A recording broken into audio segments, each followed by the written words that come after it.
Hello guys, welcome to YouTube channel the game changers. आज हामी science सोसलको project वर्कको लागि हामी यो ब्यारेजतिर आएको छौँ। हामी यहाँ इन्फर्मेसन कलेक्ट गर्नेछौँ सोसलको बारेमा। सोसलको प्रोजेक्ट वर्क छ कि कुनै एउटा कार्यालयको बारेमा हेर्ने, त्यहाँ गएर पत्ता लगाउने, त्यसको उद्देश्यहरू पत्ता लगाउने। तसो आज हामी जाँदैछौँ ब्यारेज। अब हामी अगाडि बाटोमा जाँदैछौँ। तपाईँहरूलाई देखाउनु छ अगाडि के हुन्छ भनेर। इन्टरभ्यू पनि तपाईँको अगाडि गर्नेछौँ। गाइज, गेम चेन्जर्स आज हामी गइरहेको छौँ केही इन्फर्मेसन कलेक्ट गर्नको लागि। सोसियलको प्रोजेक्ट छ, सोसियल प्रोजेक्ट हो। त्यसको लागि हामी केही इन्फर्मेसन कलेक्ट गर्नु छ, त्यही भएर हामी जाँदैछौँ आज फाइनली ब्यारेज। त्यसको लागि इन्फर्मेसन कलेक्ट गर्नको लागि तपाईँ हेर्न सक्नुहुन्छ। अनि त्यहाँ गएर अब केही इन्फर्मेसन पाउन सक्छ, त्यहाँ तपाईँहरूलाई देखाउनेछौँ हामी। जाउँ। भिडियो पनि रेकर्डिङ भइरहेको छ।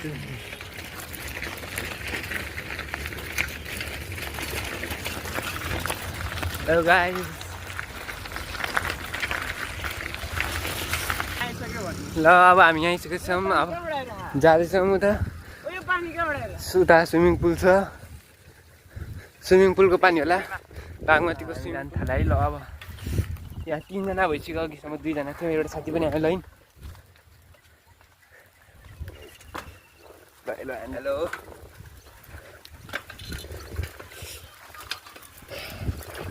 है, हामी झ्यापै यसले गरेर 1 घन्टा ढिलो भएको, अरू के होइन। 1 घन्टा 3 मिनटमा आउँछु भनेको मान्छे 15 मिनटमा बसिरहेको छ। जाइको जाने बेला भइसक्यो। अब यहाँबाट माथि कसरी चढाउने? सबै चढाइदिएर फेरि हेर्न चढायो आइस।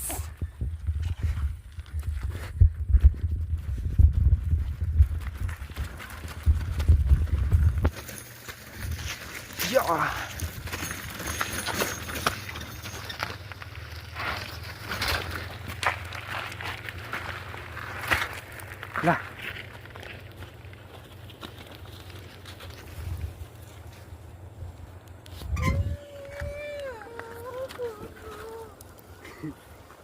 के भन्छ यार साथी यार। गाई त गइसक्यो जस्तो छ।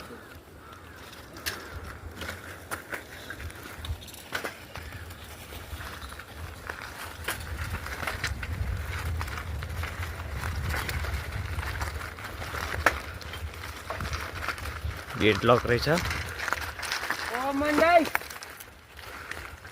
होइन, गेट चाहिँ लक रहेछ है। गेट खुलेछ होइन, गेट खुले रहेछ। ल हाम्रो लागि ढुका खुल्यो। ए साइकल झन्डै साइकल नि छोड्यो। एन्ट्रेन्सको भिडियो बनाउनु न। ल यहाँ एन्ट्री हुँदैछ। ढोका लगाइदियो है त। ल है, बागमती इरिगेसन प्रोजेक्ट। ओइ त्यसलाई राम्रोसित लाएर आऊ न। तसाइदिएको है, खुला जस्तो नलागोस्। ल है, बागमती इरिगेसन प्रोजेक्टको भ्यू। यहाँ चाहिँ कसैले एन्ट्री पाउँदैन है। हामी त्यही अब होइन, यसो के भनौँ अब। ल यहाँ हामी एउटा अङ्कलको ड्युटी भन्छ इन्टरभ्यू लिनेछौँ।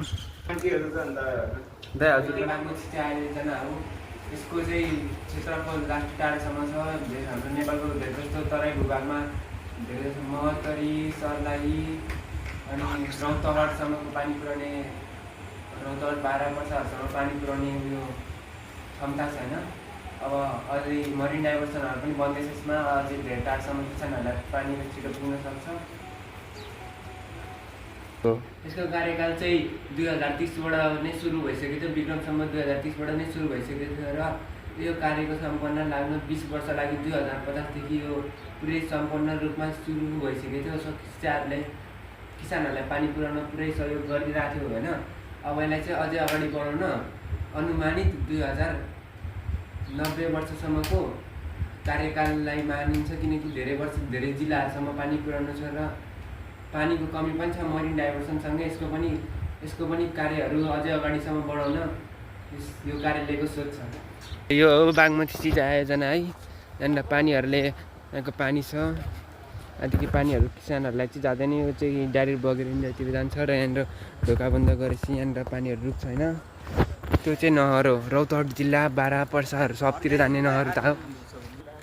अनि यो चाहिँ हाम्रो धेरै टाढोसम्म जान्छ, यसको यो पनि नहर हो। मरिन डाइभर्सन आएपछि अझै यो पानीलाई टाढोसम्म पुऱ्याइन्छ। र अर्को नहर उता छ महोत्तरी, धनुषा, सबैतिर त्यही नहर जाने हो।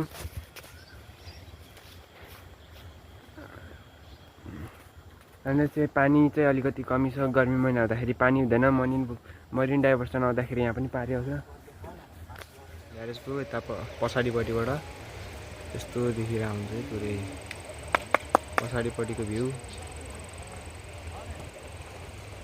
यो चाहिँ ड्याम, यसको अन्डरग्राउन्डबाट पानी गएको, अनि उतापट्टिबाट नहर, त्यो भित्ताको उतापट्टिबाट नहर लगेको अन्डरग्राउन्ड। हेर्न सक्नुहुन्छ हाम्रो दाइको बाइक बिग्रेछ है, बाइक बिग्रिएर रहेछ दाइको।